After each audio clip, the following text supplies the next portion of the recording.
Summer is definitely here, and I'm back with Spinning Saturday on a Thursday. Next on Heels and Quads. Heels and Quads Media, the home of the metalhead. Welcome back, Heels and Quads Media here on YouTube. I am Tommy, and I'm back with another Spinning Saturday, even though it's not on a Saturday, but you could be watching this on a Saturday. You could be watching it as your Saturday morning cartoons with cereal and orange juice and all that, or eggs and bakey, or whatever you like. I'm wearing my new Kiss shirt, corresponding with the 50th anniversary of the first Kiss album. We'll have a 50th anniversary of Hotter Than Hell, also looking forward to that, and the merch that comes with that. So on this Spinning Saturday, I wanted to do an all Kiss special. I've gotten 3 new Kiss vinyl in the last month, and I want to share those with you now. Not necessarily new. I mean, I've heard these albums before. I'm a humongous Kiss fan, but new to my possession. And it's not even the first time I've owned these albums. One is a birthday present from my mom. This is the first year that I've gotten a birthday present from either of my parents in a long time, and I got this shirt and one of the vinyl that I'm going to show as a birthday present from my mom. As you may have seen, the Paul Stanley Iceman was my birthday gift from my dad. So, I mean, who knew at almost 40 I would be able to get birthday presents from my parents? But the way I see it, it's like, hey, you're making up for stuff. So I'll take them, obviously. And now she just wrote me a check and she said, get what you want. So I got a new Kiss shirt and a new Kiss record. So I think I won in the end. But I'm going to go in chronological. The first one up is an album that I always loved growing up. I remember this is an album, the CD copy I had as a teenager, I actually got from the Columbia House. Get 12 CDs for a penny or whatever. And I know that's a popular YouTube trend to talk about that or whatever. But all honesty, I remember I ordered this album, Hotter Than Hell, Kiss Alive, Poison's Greatest Hits, and a few others. And I think this is the first one I opened out of the box. And I was so excited just because the cover art's so iconic. And when you think of Kiss, this is one of those images that you think of. So, first up, from 1978, it's the Paul Stanley solo album. I've talked about this album in length, not only on my ranking/review of the Kiss albums, but also with Brant on In My Head. I'll link that at the end.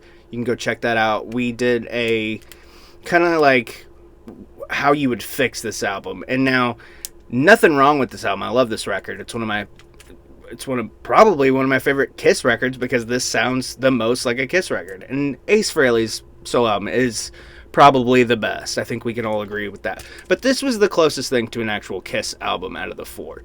But yeah, we tinkered with the track list, and I think honestly that's the only thing I would change about it. But yeah, just love this record. Just classic.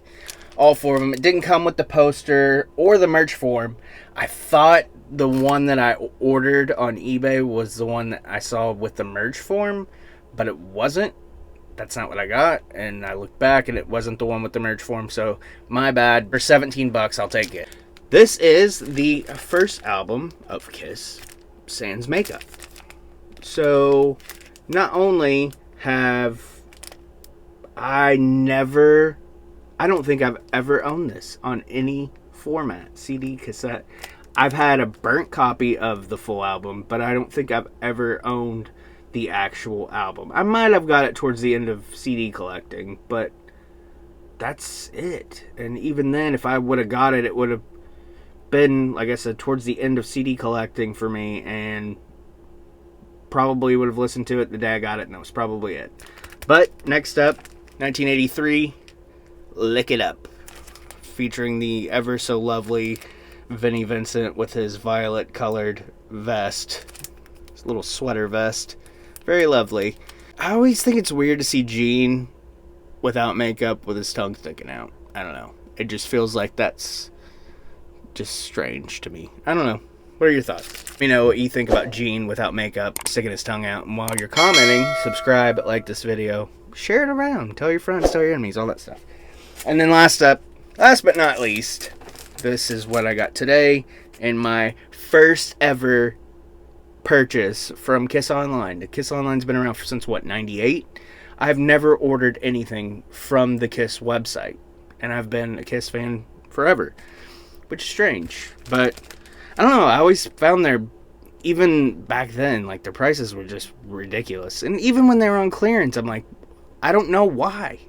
But there was a long, probably since, up until probably about 2 or 3 years ago, I didn't really buy any Kiss-related stuff. Every once in a while, maybe a new shirt, but that's about it. But now I'm like, now that they're done, it's like, I feel like I need it again. I don't know. It's weird. Maybe it's like it just brings me back to childhood, probably going through a midlife crisis or something. I don't know. But this was my other birthday gift, and this in the shirt. 1992's Revenge, of course, the first album to not feature Eric Carr since, Unmasked. But I've always, I think everybody agrees that this could be the best non-makeup Kiss album. Look It Up's pretty damn good too, and I even like Animalize, and I think Asylum is highly underrated. I'm looking forward to actually redoing my Kiss ranking. I'll probably wait till maybe closer to Christmas or even next year, but I want to redo it and revise it because I think I got a lot of shit wrong in that, and a lot of that was just on memory. So and now that, my video editing skills have gotten a little better, and I kind of know what I'm doing now, for the most part, I think it'll be fun to redo it. But I think this one might rank higher, and I think Asylum is another one that will rank higher. But yeah, this album, I've always loved this record. I remember my dad getting it on CD, and me and my brother fighting over who was going to keep it. It was me. I think he kept the cover, and I just took the CD and put it in my book. So anyways, let me know what you think about those albums. Do you own all these on vinyl? What did you pick up on vinyl this week, this month, May? It's been a while since I've done one of these. The last one I did was Billy Joel's birthday, so that would have been May, early May. Alright, so tell your friends, tell your enemies, subscribe, like, comment, share, and I'll see you next time. Bye.